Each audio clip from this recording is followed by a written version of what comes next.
Alright, so here we go. The Moogle Event 2.0 is here, the itinerant Moogle Event for 2019, and genuinely I couldn't be any happier. I really do enjoy a good grind now and again. Please don't take that out of context.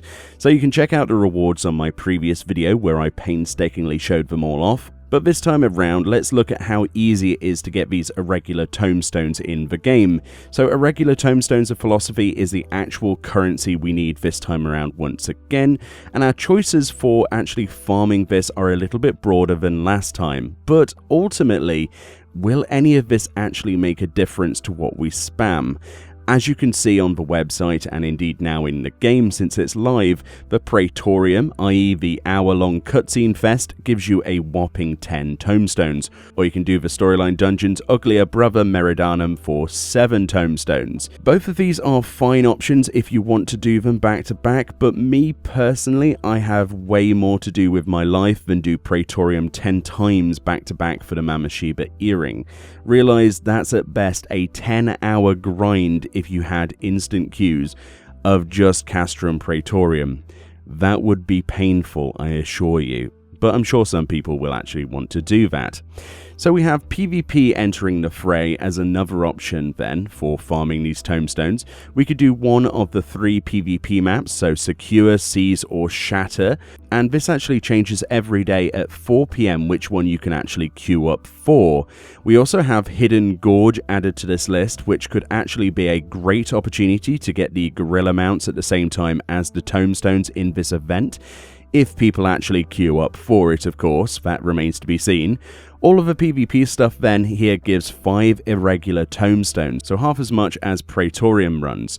So depending on the length of your match, these are already better than the story dungeons. If you can try to fit 2 to 3 PvP matches in the same time it would take to run Praetorium, or if you would much rather, get the ape mounts and work on some wolf marks at the same time, then obviously this is way more rewarding. And then this time we have the 3 tomestone tier, which consists this time of the 4-man dungeon Stone Vigil, Sunken Temple, Copperbell Mines, and the 1,000 Moors of Tota Rark, alongside Circus Tower, Labyrinth of the Ancients, and World of Darkness.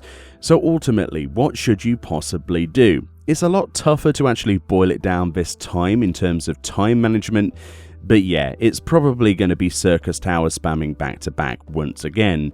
It's the least painful to do with random people, as there are so very few mechanics that could wipe the entire Alliance raid, and in general the runs are pretty quick. I think the average time I recorded doing Circus Tower today was I went in at 12:49 PM my time and I came out at 1:05 PM. So that's about 16 minutes or 15 if you're lucky for 3 tomestones for this event. Can this be shortened in any other way? The only other main possibility with pugs is probably through PvP, I imagine, by, I hate to say this, forcibly losing. This is a bit controversial, but I'm sure some people will actually do it.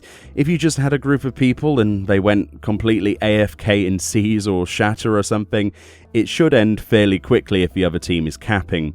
But then that's not a really very good thing to mention, nor is it something that I condone in the slightest. I don't recommend doing that, but even as I say that, I would imagine that some people will do this, regardless of people seeing if this is a good or a bad thing in general.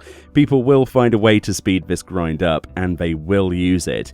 It is just basic nature of the game. So if you're doing PvP, expect some people to just flat out AFK at some points just for their tomestones. It's going to be a little bit rough, I can assure you.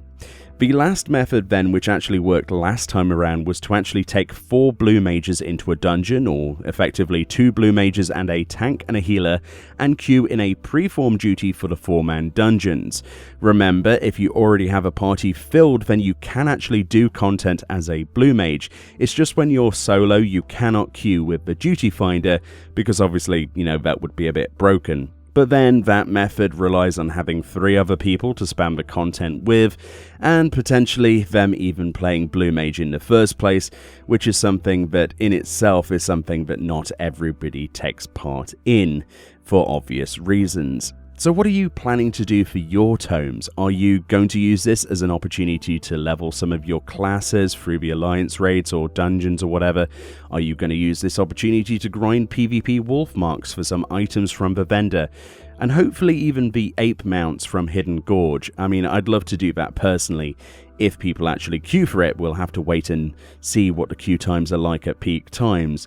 But let me know below, and I'll likely end up seeing you in Circus Tower once again. So if you see me in there, make sure you wave, and I'll see you all next time.